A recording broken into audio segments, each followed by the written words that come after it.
আসসালামু আলাইকুম। আপনারা সকলে কেমন আছেন? আশা করি আল্লাহর অশেষ রহমতে অনেক অনেক ভালো আছেন।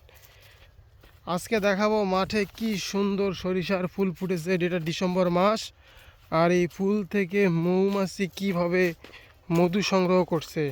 এই ডিসেম্বর মাস থেকে সরিষা ফুলের মধু পাওয়া শুরু হয়ে গেছে অলরেডি। যারা খামার করতেছে মৌমাছির, তারা এই ডিসেম্বর মাস থেকেই মধু সংগ্রহ করা শুরু করে দিচ্ছে। আর আমার বাসায়ও আমি 2টা বাক্স বসাইছি, যেটা এপিসেরেনা খুদে মৌমাছি, যেটা আমাদের দেশীয় মৌমাছি। এই 2টা বাক্স আমার বাসায় আছে।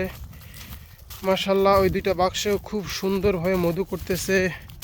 আপনাদেরকে এর আগেও ভিডিও দিয়েছি ইউটিউবে, মৌমাছি কীভাবে মধু সংগ্রহ করে। ইনশাআল্লাহ যখন আমরা ফার্স্ট টাইম মধু কালেকশন দিব আমাদের বাসার যে বাক্সগুলো, ওগুলো থেকেই কি পরিমাণ মধু পাই ইনশাআল্লাহ আপনাদেরকে জানানোর চেষ্টা করব।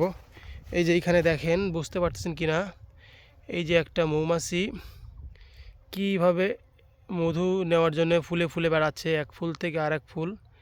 কত সুন্দর দৃশ্য মাশাআল্লাহ। মৌমাছি এইভাবে এক ফুল থেকে আরেক ফুলে ঘুরে বেড়ায়, মধু এবং পোলেন সংগ্রহ করে,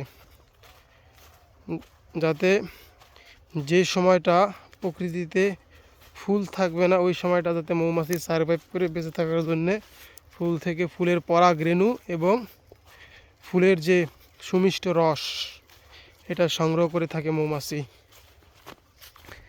পুরো মাঠ জুড়ে মাশাআল্লাহ অনেকটা সরিষা ক্ষেত, প্রতিটা ক্ষেতেই প্রায় ফুলে ভরপুর।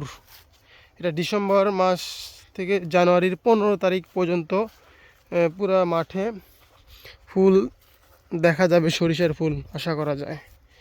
এর মাঝেই সরিষা ফুলের মধু, আর সরিষা ফুলের মধুটা পরিমাণে প্রচুর, একটু পরিমাণে বেশি পাওয়া যায়।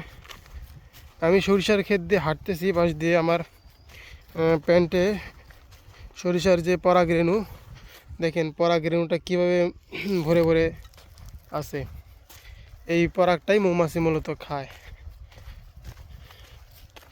এই যে দেখেন কি পরিমাণ মৌমাছি, প্রত্যেকটা এই যে ফুলে ফুলে মৌমাছি, এই যে এক ফুল থেকে আর এক ফুল, এইভাবে প্রতিটা ফুলে ফুলে ঘুরে ঘুরে মৌমাছি মধু সংগ্রহ করে।